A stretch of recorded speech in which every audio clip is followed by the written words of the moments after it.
যে বসুদেবের মাথায় যে গোবিন্দ তাকেও কিন্তু ঢেকে রেখেছে 5টি মাথা দিয়ে। বুঝতে হবে তত্ত্বগুলোই বিষয়, এগুলোকে বুঝে আত্মস্থ করতে হবে যে বিষয়গুলো কেন করেছে, কি দরকার ছিল, এগুলো কেন ব্যাখ্যা করেছে।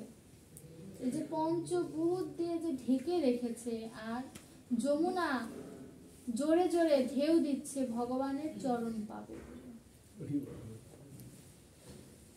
গোবিন্দ যমুনাকে বলল তুমি শান্ত হও, আমি তোমার যমুনা পুলিনেই আমার সকল লীলা করব, তুমি আমাকে যেতে দাও, তুমি উত্তেজিত হয়েও না। যমুনা বলল আমি অপেক্ষায় থাকলাম পতি। সখা বলল না, বলল পতি। কোন বৈষ্ণব পদকর্তার লেখনীতে পাবেন না বলেছে সখা, গোবিন্দ বলেছে পতি। কেন বললে কথা? কারণ সে আমাদের পতি। আমার এই জগতে যেমন স্বামী থাকে তদ্রূপ তিনি হচ্ছেন জগৎ স্বামী। আমার স্বামী, আপনার স্বামী, সবার স্বামী। কারণ যে বললাম আমরা সবাই নারী, তিনি পুরুষোত্তম। তিনি যখন বসুদেবকে নিয়ে যাচ্ছেন ভাগবতে বললেন নন্দ রাজার গৃহে 2জন সন্তানের জন্ম হয়েছিল। যে শেষের দিকে কথাটি বলেছে যে গৌড়ীয় আচার্যদের মতে, এখানে একটু ছোট্ট করে টিকা দেওয়া আছে যে 2জন সন্তানের জন্ম হয়েছিল। একটি হচ্ছে যোগমায়া যাকে বসুদেব নিয়ে যায়, আর আরেকটি হচ্ছে চতুর্ভুজ জন্ম হয়েছিল যার লিঙ্গ নেই। ভগবানের তো লিঙ্গ নেই, চতুর্ভুজ আকারে একজনের জন্ম হয়, মানে 2টি সন্তান জন্ম হয়। বিষয়টি এখানে বুঝুন, এখানে একটা প্যাচ লেগে যায় যে 2টি সন্তানের যদি জন্ম হয় তাহলে বসুদেবের কোলে কে ছিল? ওই চতুর্ভুজ নন্দ রাজার গৃহেও জন্ম হয়, আবার বসুদেবের গৃহে ভগবান আসে। চতুর্ভুজ অর্থ কি?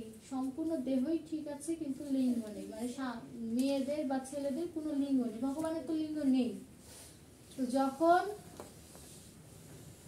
বসুদেব গোবিন্দকে নিয়ে আসে, একই বস্তু 2 ভাগে ভাগ হয়। এক ভাগ বসুদেবের গৃহে আর এক ভাগ নন্দরাজার গৃহে। যখন বসুদেব গোবিন্দকে ওই আরেক চতুর্ভুজের পাশে শোয়ান, 2 চতুর্ভুজ একত্রিত হয়ে এক চতুর্ভুজে পরিণত হয়।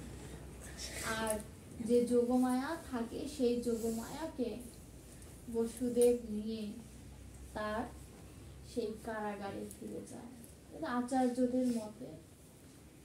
আর এমনিতে ভাগবতে বলে যে শুধু একজনেরই জন্ম হয়েছিল।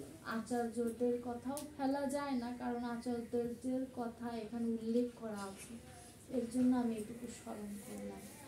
এই যে 2 চতুর্ভুজ, এখানে আরেকটি বিষয় আছে, 2 চতুর্ভুজ এক হয়। এখানে কি আমার ভিতরে চতুর্ভুজের অংশ রয়েছে, সম্পূর্ণ চতুর্ভুজ নেই। এই চতুর্ভুজ ওই পরমারাধ্য চতুর্ভুজের সাথে যতদিন না এক হবে ততদিন আমার এই দেহের সার্থকতা আসবে না, আমার এই দেহের সার্থকতা আসবে না। ওই চতুর্ভুজকে যতদিন আমি আরাধনা করার চেষ্টা না করব ততদিন সার্থকতা আসবে না। আর নন্দরানীর কথা তো আমরা সবাই জানি, ধরা দেবী তার স্তন কেটে প্রভুকে সেবা দিয়েছিলেন।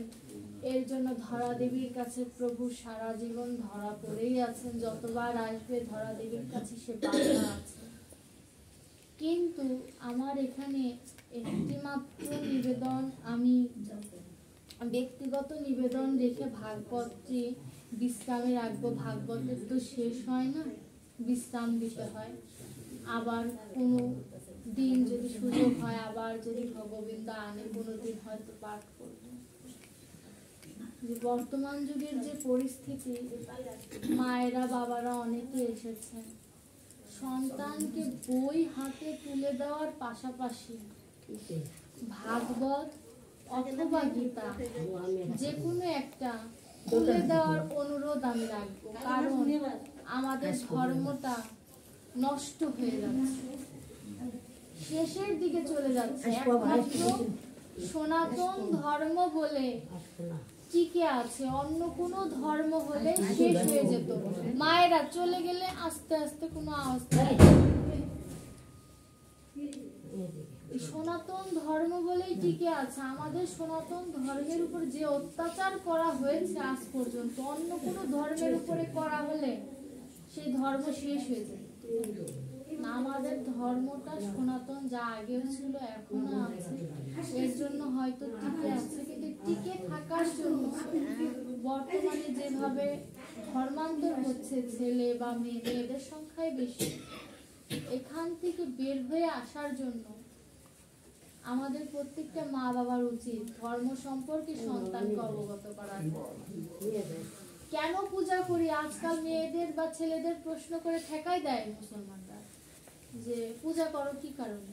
উত্তর দিতে পারি না বলেই তো ওরা উল্টাপাল্টা প্রশ্ন করে। আমি উত্তর দিতে পারলে ওরা আমাকে সাহস পাবে আর একটা বাজে কথা বলার।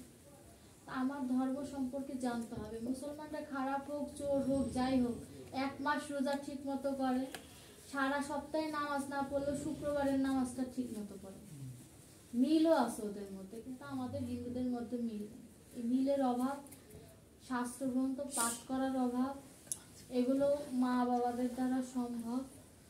আর শেষ নিবেদন হচ্ছে আমার এটাই, যার কারণে আজকে ব্যয় শাসনে বসতে পেরেছি, দুটি তার মাধ্যম। প্রত্যক্ষ হচ্ছে আমার শিবপ্রান্তি, আরেকটা হচ্ছে আমার মা।